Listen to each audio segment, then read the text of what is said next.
Si las puertas se te han cerrado, recuerda que siempre hay una puerta abierta para ti. Puerta Abierta, un programa con el doctor Guillermo Torres.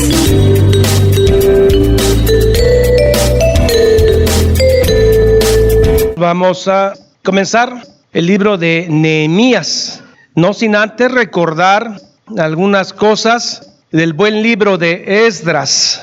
Hubo 3 regresos a Jerusalén después del exilio. Uno fue en el año 538 con Zorobabel, con el edicto de Ciro. El buen Ciro no solamente regresó a Zorobabel, sino mandó todos los platos, la platería y el oro. Un buen detalle de Ciro. Zorobabel llega con 50,000 gentes a Jerusalén, levanta el altar, y después cuando empieza a levantar el muro del templo, tiene oposición samaritana. Finalmente logra construir el templo. Aproximadamente entre el capítulo 6 y 7 de Esdras, 60 años después, viene el segundo grupo de judíos de Persia a Jerusalén, comandados por el buen Esdras, año 458. Esdras ya no conoció a Zorobabel. El tercer grupo que regresó a Jerusalén es comandado por el buen Nehemías. Nehemías es un hombre que había nacido en Persia. Era un hombre que ya no conocía Jerusalén o no había vivido ahí. Nehemías, que quiere decir Jehová consuela, era el copero del rey. Quizá era el hombre más influyente después del rey. ¿Cuál era su función? Probar el alimento y probar el vino que Artajerjes se bebía, porque podía ser envenenado. Recuerden que el papá de Artajerjes lo asesinaron. ¿Quién fue el papá de Artajerjes? Jerjes, el que fue esposo de la guapísima de Esther. El copero era un hombre muy culto. Algo que tenía Nehemías prohibido es tener la cara triste, porque esa era su antifunción. Nehemías tiene influencia sobre Artajerjes. Capítulo 1.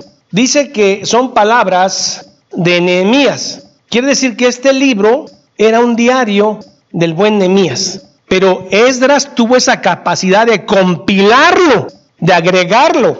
Tanto que hay gente que piensa que es Esdras el que lo escribió. Es que Esdras fue un escriba brutal. Compiló todo el Antiguo Testamento hebreo. Pentateuco, Crónicas, Reyes, él lo compiló. Y cuando llega a Jerusalén, llevaba la ley, el libro. Ahora sí los sacerdotes podían estudiar. Palabras de Nehemías, hijo de Alcalías. Aconteció en el mes de Quisleo, en el año 20, estando yo en Susa, capital del reino, que vino Hanani, uno de mis hermanos, con algunos varones de Judá, y les pregunté por los judíos que habían escapado y que habían quedado de la cautividad y por Jerusalén. Y me dijeron, el remanente, los que se fueron con Esdras, los que quedaron de la cautividad allí en la provincia, en Jerusalén, están en gran mal y afrenta, y el muro de Jerusalén derribado y sus puertas quemadas al fuego. Nehemías estaba en Susa, la capital de Persia, en el año 20 del rey Artajerjes. Si usted se va a la historia universal de Artajerjes, el año 20 de Artajerjes es el año 446 a.C. Pero además agrega el mes de Quisleu en hebreo. Quisleu era noviembre y diciembre del año 446 a.C. Llegan Hanani, un hermano de Nehemías, un hermano de sangre. Hanani se había regresado con Esdras, 458. Hanani y otros. Ubíquese en el año 446 a.C. Llega el hermano de Nehemías que se había ido con Esdras y le pregunta, ¿qué pasó con Esdras? ¿Y qué pasó con lo que hizo Zorobabel? ¿Y cómo están los hermanos que se fueron con Esdras? A ver, Hanani, cuéntame. Y Hanani le dice, mal, muy mal. Las puertas están quemadas, el muro está deshecho. Ciertamente hay templo, pero Nehemías, tú debes saber que una ciudad sin muralla no es ciudad, porque cualquier ejército entra y te toma de día y de noche. Sin muralla no hay ciudad. Entonces Nehemías se sentó para no caerse y se puso a llorar. Me senté y me puse a llorar e hice duelo por algunos días. en verdad un dolor por sus hermanos. Y ayuné y oré delante de Dios. Mucha gente piensa que con el ayuno va uno a forzar a Dios a hacer las cosas que uno quiere. No. El ayuno es para que su cuerpo de usted se humille y sea más sensible a su propio pecado. Unos 5 días y mire cómo estoy de pálido, estoy ayunando. Y lo vociferas a todo el mundo. Eso no es un ayuno. En ayuno pálido y viendo tele, aquí dice, ayuné por el dolor en su corazón. Y va a ser una oración como la oración de Daniel 9, como la oración de Esdras 9, donde él no se pone a gritarle, no han construido la muralla porque son una bola de pecadores que andan con mujeres. No, él dice, yo he pecado, igual que Esdras, yo he pecado. Un buen pastor, un buen predicador, cuando habla del pecado, primero trata su propio pecado y después el de los demás. He visto unos predicadores gritones, pecadores, arrepiéntete. Bueno, ¿y él a qué hora se va a arrepentir? Y dije, te ruego, oh Jehová, Dios de los cielos, fuerte, grande y temible. Ese es nuestro Cristo, ese es el Padre y ese es el Espíritu Santo. Grande y temible, no manipulable, que guarda el pacto y la misericordia, pero hay un detalle, a los que aman y guardan sus mandamientos, los que son hijos. El verdadero creyente va a amar y guardar los mandamientos y Dios cumple su pacto con ellos. Esté ahora atento tu oído y abiertos tus ojos para oír la oración de tu siervo. ¿Tiene ojos Dios? No, hemos dicho que son antropomorfismos porque Dios es espíritu. Por los hijos de Israel, tus siervos, punto y coma, y confieso los pecados de los hijos de Israel que hemos cometido contra ti. Igual que Esdras se incluyó, igual que los hombres verdaderos de Dios se incluyen en el pecado, no se excluyen. Hemos pecado, la casa de mi padre y yo hemos pecado. Ten misericordia, Señor. En el extremo nos hemos corrompido contra ti y no hemos guardado los mandamientos, estatutos y preceptos que diste a Moisés, tu siervo. Levítico, Deuteronomio, no los habían cumplido y por eso estaban en desgracia. Acuérdate ahora de la palabra que diste a Moisés, tu siervo, diciendo, si vosotros pecares, yo os dispersaré por los pueblos. La paga del pecado es muerte y los iba a dispersar. Estamos dispersos en Persia, en Babilonia. Regrésanos a Jerusalén por el amor a tu pacto a Moisés. Regrésanos. Dice, acuérdate ahora de la palabra que dices a Moisés, tu siervo, diciendo, si vosotros pecaráis, yo os dispersaré por los pueblos. Pero si os volvieres a mí, la ley se cumple. Por eso dice Santiago que si uno no cumple un precepto de la ley, está maldito. Por eso es peligroso que la gente quiera regresar a la ley de Moisés. Ya vimos con el judaísmo que se está infiltrando a las iglesias. Si quieren cumplir la ley, tiene que ser toda, no nada más el sabadito. Porque si un concepto de la ley, dice Santiago, no lo cumples, sois malditos. Entonces no estamos bajo la ley, sino bajo la gracia. ¿Pecaremos para que la gracia abunde? Nunca sea así. Pero si os volvieres a mí y guardares mis mandamientos y los pusieres por obra, aunque vuestra dispersión fuere hasta el extremo de los cielos, de allí os recogeré y os traeré al lugar que escogí para hacer habitar allí mi nombre, Jerusalén. Nehemías está hablando del pueblo en ese momento, del pueblo que va a regresar a Jerusalén en ese momento. No está hablando del pueblo de Israel actual, sino que está hablando del pueblo del año 446 a.C., que va a regresar a Jerusalén para construir las murallas. Y le está diciendo, esta es la promesa que dijiste, regrésanos. Ahora cuando se refieren al Israel que está matando niños palestinos, que está tirando bombas, y le pregunta a usted a un cristiano, ¿está bien lo que está haciendo la nación de Israel contra los palestinos? Pues es que es la tierra que Dios le regaló. Váyase usted, por ejemplo, a toda la Biblia, incluyendo este versículo. Es su tierra. No se está refiriendo al Israel actual, que él ya fue descartado, Mateo 22:16. Se está refiriendo al pueblo de Israel de ese momento. No se puede aplicar este versículo al Israel de este momento, que además no son descendientes de Abraham. Son descendientes házaros, askenazis, sefardíes, y ahora están en Palestina. ¿Quién es el Israel actual? La iglesia. Y si alguien maldice a Israel, maldice a la iglesia. Y si alguien bendice a Israel, bendice a la iglesia. Ellos pues son tus siervos y tu pueblo, los cuales redimiste con tu gran poder y con tu mano poderosa. Está hablando cuando salieron de Egipto. Siempre las oraciones para mi Señor, mi Dios, es te ruego. No sea usted como la falsa cristiandad de ahora que dice, te decreto, te ordeno, Señor, en el nombre de Jesús. Jamás hemos visto eso en la Biblia, que alguien le imponga al Señor por medio de un decreto humano. No. Miren cómo oran los siervos de Dios. Te ruego, Señor, en humillación, en ayuno. Te ruego, oh Jehová, esté ahora atento tu oído a la oración de tu siervo y a la oración de tus siervos, quienes desean reverenciar tu nombre. Concede ahora buen éxito a tu siervo y dale gracia delante de aquel varón, porque yo servía de copero. Ya tiene el plan Nehemías. Dice, quiero ir a restaurar los muros, la muralla de Jerusalén. Estoy en un lugar privilegiado.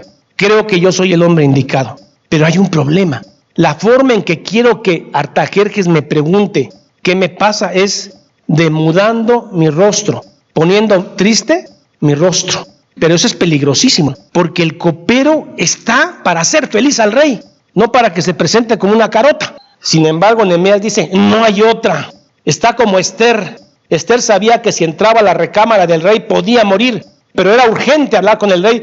Y entonces Esther dice unas palabras famosísimas: si he de vivir, que viva, y si he de morir, que muera, pero haciendo la voluntad de Dios.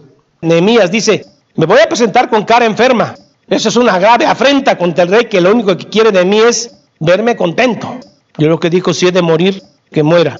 Y entonces dice, Señor, dame gracia ante aquel varón Artajerjes, porque yo servía de copero.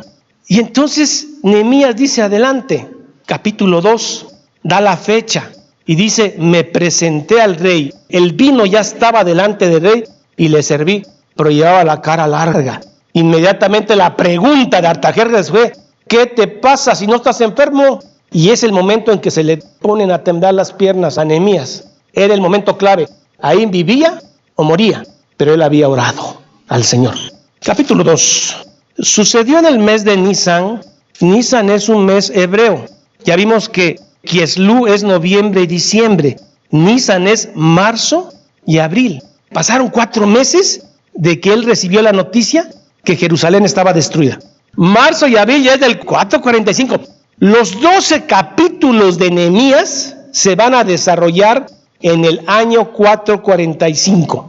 El capítulo 13 ya se desarrolla en los años siguientes. Pero todo lo que vamos a leer en 12 capítulos se desarrolla en un solo año, en el año 445 a.C. Sucedió en el mes de Nisan, en el año 20 del rey Artajerjes, que estando ya el vino delante de él, tomé el vino y lo serví al rey. Y como yo no había estado tan triste en su presencia, me dijo el rey, ¿por qué está triste tu rostro? Pues no estás enfermo. ¿No es esto sino quebranto del corazón? Artajerjes era un hombre sumamente inteligente. ¿No es esto sino quebranto del corazón? Entonces temí en gran manera. Aquí es donde le cortaban la cabeza o se la dejaban. Le dijo, para siempre vive el rey. ¿Cómo no estará triste mi rostro, Señor, cuando la ciudad, casa de los sepulcros de mis padres, está desierta y sus puertas consumidas por fuego? ¿Cómo no vaya a estar triste, no? Me dijo el rey al grano, ¿qué cosa pides? Entonces oré al Dios de los cielos y dije al rey, si le place al rey y tu siervo ha hallado gracia delante de ti, envíame a Judá, a la ciudad de los sepulcros de mis padres, y yo la reedificaré. Esther es la madrastra de Artajerjes. ¿Usted cree que no haya influido en él, en su educación, respeto para los judíos? Yo creo que sí influyó para que ellos pudieran dejar ir a Nehemías a Jerusalén. Y ya Nehemías dice, bueno, una vez que ya se abrió el arca del rey, aprovecho mi rey para pedirle cartas, para que cuando pase por Samaria no me vayan a matar. Aquí hay una diferencia entre Nehemías y Esdras. Esdras le dio pena pedirle una guardia al rey, porque Esdras dijo, ¿qué va a pensar el rey que no tengo fe?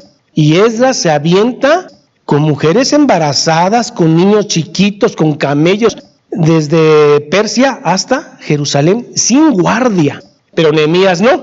Y entonces sale una guardia cuidándolo. Además, papeles con el sello. En el camino a Samaria había como retenes. Sus papeles No, pues no tengo, pues va para atrás. ¿Y usted qué trae, Nehemías? No, pues traigo aquí nada más los sellos del rey de Artajerjes y una copia. Ah, no, pase usted. Nehemías pidió ayuda. ¿Esdras? No. Nehemías necesita madera para construir las puertas. Era muy peligroso cortar un árbol en esa época. Hay registros de gente que cortó árboles y fueron llevados a juicio. El rey tiene un bosque. Una carta para Asaf, guarda del bosque del rey, para que me dé madera para enmaderar las puertas del palacio de la casa, para el muro de la ciudad. Y cuando Nehemías llega a Jerusalén, lo primero que encuentra es resistencia de parte de 2 samaritanos. Cayó re mal que Nehemías haya llegado. Nehemías llega y se está 3 días en silencio. Al tercer día en la noche, sale con 2, 3 hombres acompañándolo. Sale a recorrer el muro que estaba deshecho. Esta es la muralla de Jerusalén en la época de Nehemías. La muralla ha sido derribada muchas veces. La actual muralla de Jerusalén la edificaron los turcos. Esa muralla es de 1538. Todo el perímetro de la muralla de Jerusalén que reconstruyó Nehemías mide 2.6 kilómetros, 2.600 metros, los cuales Nehemías edificó en 52 días. Muros de 6 metros de alto por 3 de ancho.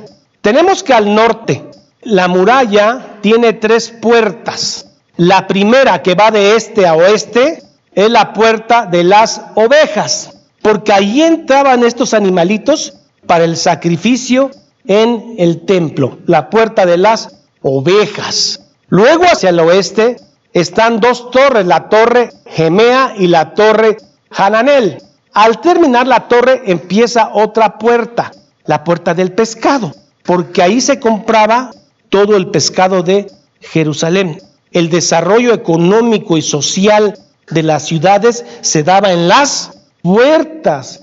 Más al oeste, sobre el mismo norte, tenemos la puerta vieja.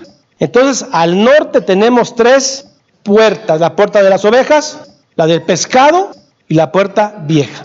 Del lado oeste tenemos un gran muro, y ya a la mitad de la muralla está otra puerta, puerta del valle. Usted salía, se encontraba usted el valle. Ese valle llevaba hasta abajo, hasta la puerta del Muladar, el valle de Hinnom. Más abajo está la última puerta del lado oeste, y era la puerta del Muladar, porque ahí toda la basura de Jerusalén se desechaba. Perros muertos, o gente que era muchas veces asesinada, no era reconocida, los tiraban ahí. Siempre se estaba quemando algo. Esta puerta desemboca en el valle de Hinnom. Jesús la comparó como el infierno, donde la llama no se apaga y el gusano no muere. Siempre había gusanos ahí comiéndose animales. Puerta del Muladar. Ya tenemos 3 puertas al norte, y aquí la puerta del valle y la puerta del Muladar. ¿Cuántas puertas van? 5. Vámonos al este. Tenemos la puerta de la fuente. Es muy probable que esa puerta de la fuente estaba junto a la fuente de Siloé. Ezequías metió el agua a Jerusalén por medio de un conducto, y ese conducto llevaba a Siloé. De hecho, está todavía ese conducto. Ahí junto al tanque de Siloé estaba la puerta de la fuente. Más hacia el norte tenemos la puerta de las aguas, porque además esta agua de la puerta de la fuente no era suficiente, entonces entraba agua por esta puerta también, puerta de las aguas. Aquí más al norte, sobre la muralla este, tenemos la puerta de los caballos, porque ahí entraban y salían todos los caballos. Cada puerta tenía un administrador, porque en la puerta era donde más se movía el dinero. Luego tenemos la puerta oriental. El oriente quiere decir Horus. Horus es nacimiento del sol. Esa puerta usted la abría y tempranito entraba el Horus, el nacimiento del sol. La última puerta se llama puerta del juicio o puerta del destacamento.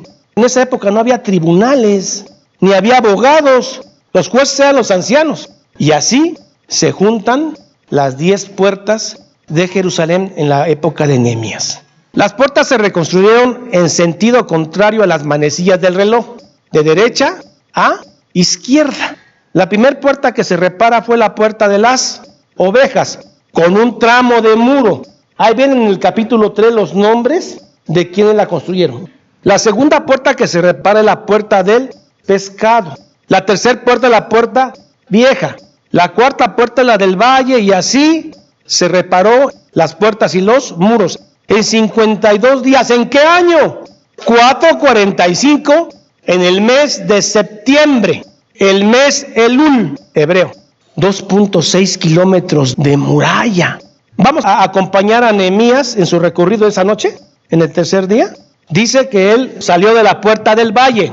Nehemías 2:13. Esa noche, en una cabalgadura, acompañado de 2 personas o 3, salió por la puerta del valle y se dio cuenta el deterioro de la muralla.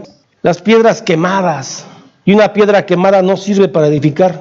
Hacia la fuente del dragón. Aquí había probablemente una fuente del dragón entre la puerta del valle y la del muladar. Pasó cerca de ella, llegó a la puerta del muladar, Valle de Hinnom, dio la vueltecita, luego a la puerta de la fuente y el estanque del rey, el Siloé. Pero no había lugar donde pasase, y subí de noche por el torrente de Cedrón, de norte a sur. Todo esto es un torrente, pasa agua.